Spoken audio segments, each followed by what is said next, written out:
Yeah, class is now in session. Dr. Said on the track, it's the 9th lesson. We map the digital ghosts, analyze the traces, MTTM model, reading attackers' methods and their faces. It's UBA for the win, catching insider threats in the act. Behavioral biometrics, every keystroke getting tracked. From anomalies to baseline, that's the full perspective. ATT&CK framework on the wall, yeah, the team is staying effective.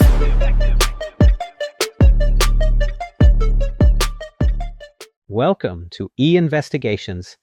Today, we're diving into the exciting world of logical inference and digital investigative strategies.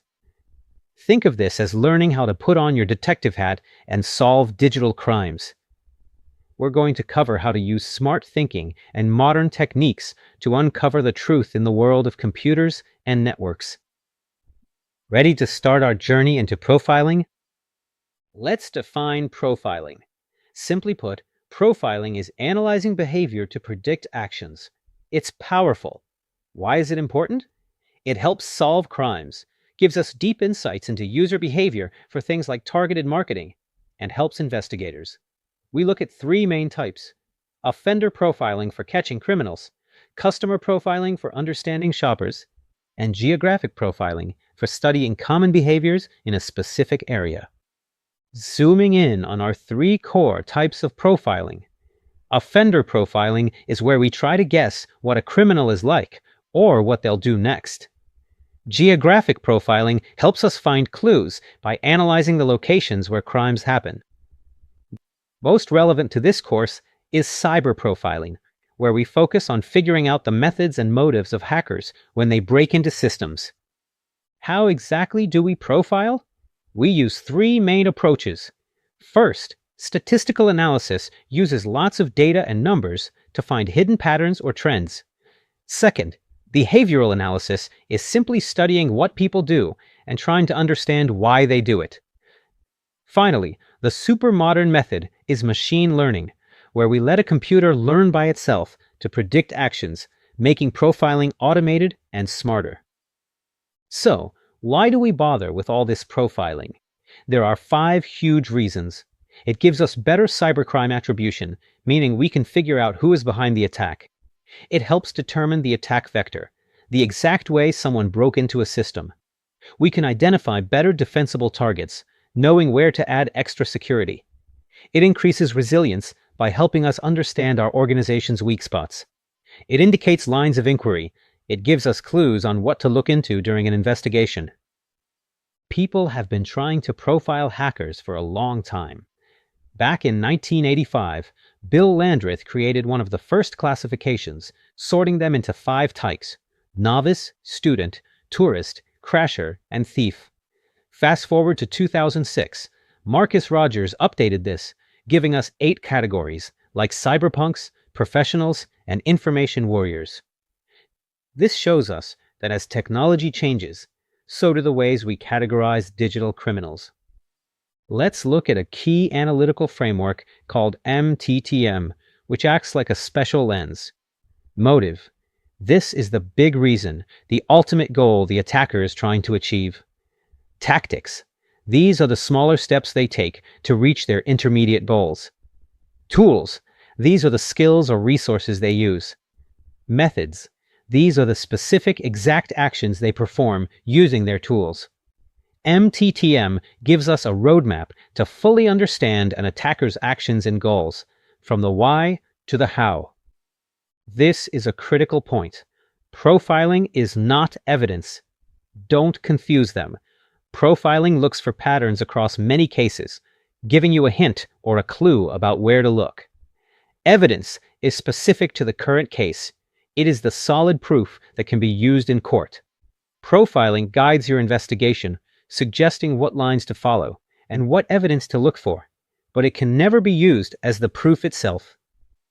Following up on the value of profiling, we see how it benefits the wider security community. Since profiling looks at patterns across many cases, it helps us prepare for future threats. More importantly, sharing investigation reports and outcomes is key to threat intelligence. When we share what we learn from profiling, everyone becomes better prepared for dangers, turning lessons learned into collective defense. Moving into modern techniques, let's talk about machine learning, ML, and profiling. ML is our computer detective that automatically learns to find complex patterns much faster than a human. It does this using two types of thinking, inductive inference and deductive inference. This makes digital profiling incredibly fast and intelligent. A prime example of machine learning in action is UEBA, which stands for User and Entity Behavior Analytics. UEBA is like a super smart security guard for corporate networks. It's a huge improvement over older tools because it uses machine learning to spot unknown attacks and insider threats. Let's dig deeper into what UEBA watches. It monitors both users and entities. To learn what's normal, UEBA collects a ton of data, including what files you access, what websites you visit, your work hours, your typical actions, and even your typing rhythm. One fascinating way UEBA tracks behavior is through biometrics. It looks at keystroke dynamics, mouse dynamics, and eye movement biometrics to detect anomalies. Here's a crucial point. UEBA is smart and doesn't treat all changes in behavior as risky. It understands normal variations in user activity. Instead of panicking, UEBA evaluates the possible impact of an anomaly and alerts security officers when necessary. Let's look at two major benefits of UEBA. It automates analytics and helps prevent data exfiltration by detecting abnormal activities. UEBA also detects compromised accounts and insider threats effectively. Let's walk through UEBA implementation, building the baseline. It establishes normal behavior patterns.